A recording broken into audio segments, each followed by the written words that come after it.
इधर ध्यान दीजिए। गिटार में हम लोग को सबसे पहले 6 स्ट्रिंग होता है, ठीक है। 6 स्ट्रिंग में पहला स्ट्रिंग का नाम क्या है? E, D, G, D, A, E। Clear. अब उसके बाद ऐसे करके आप देखते होंगे 1 2 3 4 5 6 7 8 9 10 11 और यहाँ तक कर देंगे तो 12। ये 12 क्या होता है? फ्रेट्स होता है। एक फ्रेट अगर बोलेंगे तो फर्स्ट फ्रेट बोलेंगे तो इधर का ये सारा फर्स्ट फ्रेट, ये सारा क्या है? फर्स्ट, सेकंड फ्रेट बोलेंगे तो सेकंड। यहाँ तक समझ में आया? गिटार में 6 तार होता है। अगर first E, B, G, D, A, E, okay.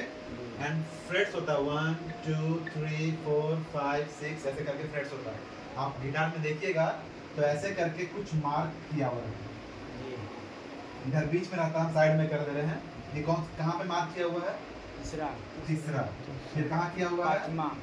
पांचवा। फिर सातवां, फिर नौवां, और फिर 3 4 5 6 7 9 10 11 और यहाँ पर फिर 2 रहता है 12वां। डॉट ऐसे करके, इसको बोलते हैं पोजीशन मार्कर। यहाँ पर समझ में आ गया? यहाँ पर कोई दिक्कत? हम लोग अब म्यूजिकल नोट्स में सीखते हैं। MUSICL musical ALPHABET musical alphabet में नेचुरल नोट्स का कितना? NATURL नेचुरल NOTES नोट्स कितना था? 7। कौन कौन सा? A B C D E F G only 7वां। क्यों? क्योंकि हमको A को हम सा से डिनोट करेंगे। A को सा, B को रे, ग म प ध नी और फिर से अगर A आएगा तो G के बाद H नहीं आएगा, वापस से A आएगा तो फिर से हो जाता है सा। लेकिन ये जो सा रहेगा ये एक सा से ऑक्टिव हाई रहेगा। क्लियर? तो ये 7 समझ में आया था। अब इस 7 में से हम जानते थे कि 2 का कोई शार्प नहीं होता है जी। शार्प मतलब कि अगर ये E है तो इसके बाद ये नोट होता है शार्प, लेकिन E का कोई शार्प नहीं होता, नहीं E का होता, कोई शार्प नहीं होता। तो ये होगा F। अब ये F के आगे क्या मिलेगा हमको? F sharp. क्लियर? जी। तो वही है। अब इसमें से हमको पता है कैसी का नंबर पॉइंट 1 था ये। नंबर 2 B एंड E का कोई शार्प, इस तरह से समझ आ रहा? शार्प नहीं होता है। यहाँ तक समझ में आया? नाउ नेक्स्ट थर्ड टॉपिक जो है कि अब तो कितना बच गया? 7 में से 5 2 का नहीं होता तो बच गया 5। अब वो क्या क्या होता है? A का होगा शार्प, B का नहीं होता है, C का होगा शार्प, D का होगा, E का नहीं होता है तो F का होगा, G का होगा। क्लियर? अब इसको हम लोग जब फोर्थ में आ जाएगा तो टोटल 5 और 7 और 5 मिलाएंगे तो कितना हो जाएगा? 12। तो टोटल हो जाएगा 12 musical notes. 12 MUSICL musical NOTES note is equal to CROMATIC chromatic SCALE scale. समझ में आया?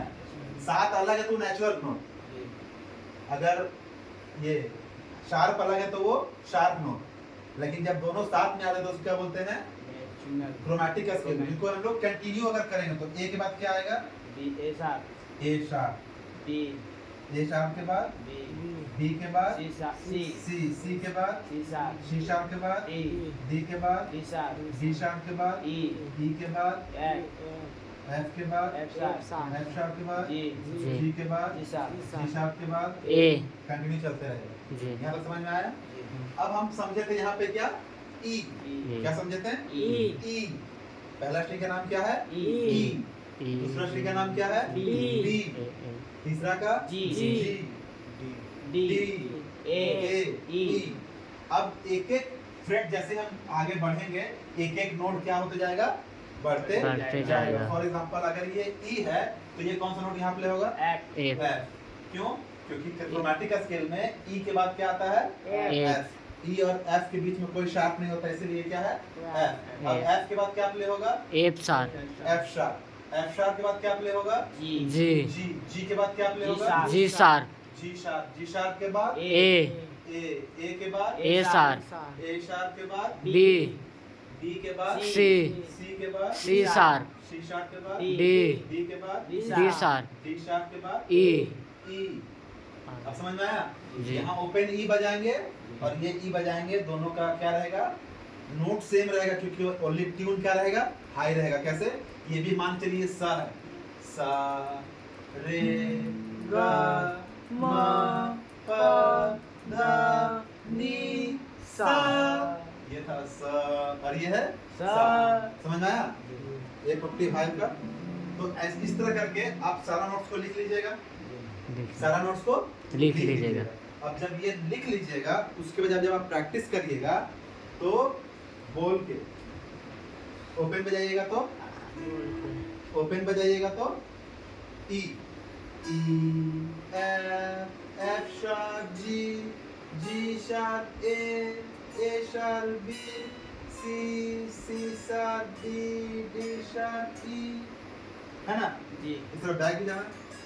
तो ये हो गया आपका। ऐसे क्या होगा? आपका फिंगर भी एक्सरसाइज होगा और म्यूजिकल भी आपका नोट्स रिमेंबर होगा। अब नेक्स्ट जो है, नोट्स को याद रखने का जो सबसे बेस्ट तरीका है, कहीं कहीं पर याद रखिए। कहाँ पर? कभी कहीं पे याद रखिए। यहाँ याद रखें ई, एफ मिल जाएगा, एफ शार्प भी याद रहेगा, थोड़ा दूर तक याद रखना। अगर यहाँ पे ई है तो अंदाजा लगा लेंगे कि ये एफ होगा। अगर ये एफ है तो अंदाजा लगाएंगे ये जी होगा। समझ रहे हैं ना? तो उसी प्रकार एक एक जगह, जैसे ये जहाँ पोजीशन मार्क करे ना, वहाँ पर देखिए कि कहाँ हमको कौन कौन सा नोट मिलता है। अब जी के ऊपर कौन सा नोट मिलेगा? ए। जी के ऊपर ए शार्प। हाँ, यहाँ जी के ऊपर कौन सा नोट रहेगा? बी। बी। अब काउंट करके देखते हैं ये कौन सा है? B. B. B C B. B है? बी ही मिलेगा। अब ये क्या बजेगा? सी। ये सी शार्प। ये डी। अब समझ में आ गया? जी के ऊपर कौन सा नोट है? डी। डी। नेक्स्ट, अब ये कौन सा नोट है? सॉरी, ये जी शार्प ए शार्प। ये कौन सा नोट है? ए शार्प। अब डी के बाद डी शार्प ई, ये कौन सा नोट है? एफ। और ये कौन सा नोट है? सी। और ये जी है तो ये भी जी। जैसे आप यहाँ याद किए daily E B G D A E, याद किए हैं?